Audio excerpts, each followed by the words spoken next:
Knockout legends in the building. Like, comment, and subscribe. So, I've just watched the Dereck Chisora versus Otto Wallin a press conference for the Last Dance, and all I can say is, "Oh, Dereck Chisora, oh, Dereck Chisora." But you know what? It's going to be the last fight in the UK for Dereck. I think it's the 49th fight, spanning a 20-year career, and probably arguably one of the most entertaining fighters for British boxing. And it's kind of a sad, bittersweet moment, but we're getting a great fight on the 8th of February at the Co-op Live Arena in Manchester. So Dereck is 35 with 23 knockouts and 13 losses with 4 knockouts, and his career has spanned over 20 years, and he's fought flipping everyone you can name in the division from that amount of time up until now. And Dereck's one of those that brings it when he fights. He does bring war. You know, he went on a winning streak before he actually fought Tyson Fury and got his first loss, and he lost by unanimous decision over 12 rounds in 2011 on the 23rd of July. Anyway, he went on for a win, and then he went on a 3-streak loss against Robert Helenius, which was a close fight. He lost by a split decision. Then he lost in I think it was a title fight with Vitaly Klitschko. Lost by a unanimous decision. Then he lost technical knockout. He got knocked out in 2012, 14th of July by David Hay. Then he went on again on another 5-winning streak. Then he fought Tyson again. He retired in the 10th round. At that point, Tyson was 22-0, Tyson Fury. That was in 2014, the 29th of November. Then he went on another 5-win streak. Then he lost by split decision over 12 rounds against Kubrat Pulev. I actually think he won that fight. That was in 2016 and the 7th of, I think it was May. Then he had the excellent fight with Dillian Wright, the slugfest. He lost by a split decision. Arguably a close fight. The 10th of December 2016. Then he won again. Then he fought Ajit Kabiel, lost by majority decision in 2017. Went on a 2-win streak, defeated Carlos Takam with a spectacular knockout. Then he went again against Dillian Whyte. He was winning most of that fight until he got knocked out. Slight mistake, slight lack of concentration, and then got took out by Dillian Whyte in the 11th round. That was on the 22nd of December 2018. So he went on a 3-win streak, beating Senad Gashi, Artur Spilka, David Price. Then he got his chance to fight Alexander Usyk, when Usyk had come up to heavyweight and had a few fights. That was, he lost by unanimous decision, but another close fight. Again, a lot of people arguably think Dereck did enough to win that fight. He did actually rough up Usyk the 31st of October 2020. He lost by a split decision against Joseph Parker. Arguably, I think, again, people thought he won that fight. I think he won that as well. The 1st of May 2021. And unanimously again, another 12-round fight again against Joseph Parker. Joseph Parker won that fight 18th of December 2021. He finally got his revenge over Kubrat Pulev, over 12 rounds, won by split decision. Then he fought Tyson Fury, got knocked out, technical knockout of 10 rounds, and that was in the 3rd of December 2022. Then he went on a 2-win streak. He beat Gerald Washington, unanimous decision, and then he beat in a spectacular turn of events over 10 rounds. He beat Joe Joyce. That was a brilliant fight, that. And the 27th of July 2024, and now we have the last dance where we will be fighting on the 8th of February against Otto Wallin, who's 27-2. He is coming off, I think it's the loss to Anthony. No, he's not coming off the loss to Anthony Joshua. He's coming off a win. He just beat somebody 26th of July on a Riyadu Iwarimi. He won by a knockout. He was 20-4, so he's on the comeback trail. So he's fighting Dereck.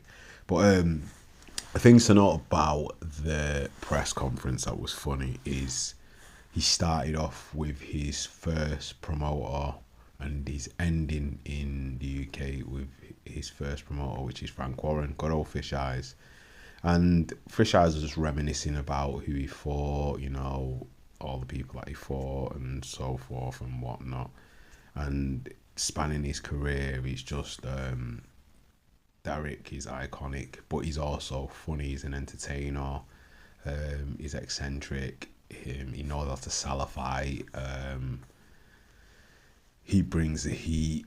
He says what he is and does what he says he's going to do, and he brings it. He is what he is on the tin when you're buying it. So there is that side of him. But with him fighting Otto Wallin, Otto can move and he can box and he's a southpaw, so he will give trouble.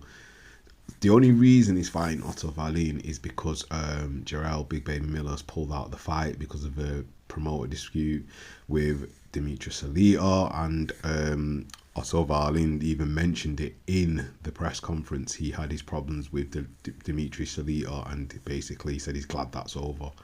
So it just goes to show something's going on behind the scenes, and obviously it's not what we would have expected. But anyway, the show must go on. So Dereck gives his case of what he's going to do to Otto, and he mentioned a few things which were funny. He mentioned something he said to Otto Wallin in the Anthony Joshua fight, and mentioned that he was going to get knocked out, I think, in the 5th or 6th round. And Otto didn't really want to mention it, but he kept goading him and bringing it up and whatnot, and that was actually funny. And Otto was saying that he got beat by Joshua, who's the better man on the night, and he's going to come and he's going to basically, he respects Dereck, but he's going to beat Dereck because he knows how to box to fight Dereck to beat him. But the thing is a lot of people always say that about Dereck Chisora. They say, yeah, I'll be able to beat him, I'll do this and do that. But the thing is the pressure. Dereck brings pressure. So when he's on form and he's on job, and within the first 4 or 5 rounds fighting Dereck Chisora, you have to be careful, because if you don't pace yourself and you don't protect yourself, he can actually knock you out, as we saw in the Art of Spilker fight.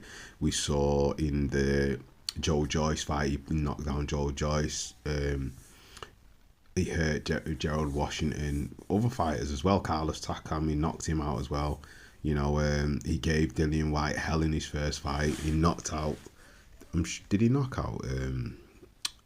He knocked out David Price as well. I'll bet David Price was shot at that point. I'm not sure if he knocked down Kubrat Pulev, but anyway, he will bring hell when he has the chance. If he can catch you, and he will hurt you, he will knock you out. So you have to be on job with Dereck. Is dangerous, and he is actually one of the hardest hitters in the heavyweight division. A lot of people do credit him and say he is a heavy hitter. Dave Allen said he's the heaviest hitter that he's actually faced, in one of his videos. But anyway, the thing is you have to not fold under the pressure and the power and the relentless force Once he's burned himself out, it's a different matter. But Dereck knows how to survive and hang on and fight in spurts, so he can steal rounds and still come back later on in fights and hurt you. Now, I wouldn't have minded of seeing him fight somebody like Deontay Wilder or possibly the Dillian White trilogy, because they would have been decent fights. I know it would be interesting to see how Deontay Wilder would actually deal with Dereck, because a lot of people would say, well, he should be able to beat Dereck, but Dereck's style is relentless. So would Deontay Wilder be able to take that pressure? Who knows? But anyway, back onto the press conference. So Dereck, being the Dereck that he is very entertaining. He started playing some music. I think it was ABBA, winding Otto Wallin up, and then he started playing some reggae music as well, asking Otto if he knew the music. But anyway, after the messing about and the airy fairy dignitaries were over, he basically said he respects Otto. He's a little bit afraid, a little bit wary of obviously style, because he knows what Otto's about. But everyone always says they're going to beat him. He knows what he's got to do. He says it's excited him, which is good to hear, because obviously we want Dereck to train and take the fight serious. So if it's the last time we see him here in the UK, hopefully he can go out and bow out on a high and on a good win. Because, if he is having the 50th fight, he needs to win. So in his last fight, regardless win, lose or draw, it doesn't really matter. But he needs to win to see himself off in the last dance in the UK. As British boxing fans, we want to kind of be part of that feeling of his last fight here, because he always entertains us, and he always entertains in Manchester as well. And obviously gave a nod to the city, because he said he likes to come here and party, and he said he was buzzing. So you know what he's talking about. If you know, you know. But anyway, my thoughts on the fight, it's a kind of a hard one to call, because on paper, Otto has the style, the skill, the youth, the ability and the reach to win the fight. But there is a but. Dereck has sheer grit, heart, determination and pressure and power. So it's a case of the boxer versus the puncher. But the thing is Dereck's not your average puncher. He's a little bit more nuanced than that, because the pressure he brings, and then he's fighting in spurts, he can cause an upset on anyone. And it's not that a lot of people sleep on Dereck, because he is actually technically sound when he conserves his energy. It's just that he likes to go hell for leather, but that actually can either be to his detriment or to his success. So it just depends on who he's fighting. If the fighter comes to meet him and comes to bring it at the middle of the ring and try to take the middle of the ring, then they're in problems. But if the box and the back foot and the move, they may have success. But the thing is it's a case of how long can they do that for before pressure hits and they get caught up in the ropes and get wailed upon. Because that's the thing, he actually hurts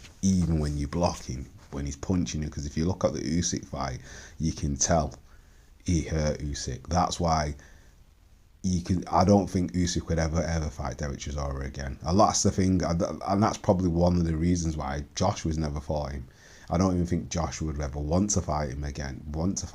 I know they've sparred and they've done rounds sparring, but I don't think Joshua would even fight him professionally. Not because they're friends. I think that's a tough fight for Joshua even now, even with how much experience Joshua has. Because it's weird how we've never seen that fight. That's never come up. When you know that's still a big money fight, regardless, because it's two of the household names in British boxing. So it's weird how that's never ever come up and never ever been made as a fight and never ever even been thought of. Maybe it's the fact that Joshua would never want you to get exposed or get shown up, but who knows? We don't know. Do you know what I mean? And it's coming out now, a lot of these stories about Joshua with sparring and things happening to him, they are kind of coming out to be true. You know what I mean? Maybe not everything is true, but a good more than 50 to 60% of the rumours what we're hearing are true. Because look at the Daniel Dubois rumour. It turned out to be true, because look what he did to Daniel. Look what Daniel Dubois did to him. So you know what I mean. But anyway, and look at Joshua's reaction in the press conference as well. But you know, that's neither here nor there. But still, it kind of gives an indication of he rattled Joshua's cage enough to make Joshua react like that, to say that, to try and intimidate him because of what had already happened to him in the past. So anyway, so we don't know what's actually happened sparring wise with Joshua or Chisora, you know. And another thing that Dillian White said about Chisora, why he wanted to fight him, because he said he used to bully everyone in the ring, he used to fight everyone and beat them up. So I think at some point he's beat up Dillian White in the past as well. So that was where the bad blood from that fight come from as well. But anyway, it's just going to be a sad day when Chisora does hang up, because we're going to miss those nights and miss that feeling of British boxing that we have with Chisora, because he does epitomise British boxing with that bandana, you know what I mean, and the war, and it's just the feeling, the music, and the atmosphere. So that's gonna be saying goodbye to that. But anyway, what are your thoughts? Who have you got on this fight? Who do you think is gonna win? You know, is it a sad goodbye for Dereck? For everyone as British fans, leave your thoughts in the comment section. Like, comment, and subscribe. And that is another one from the one and only Knockout Legends. Peace.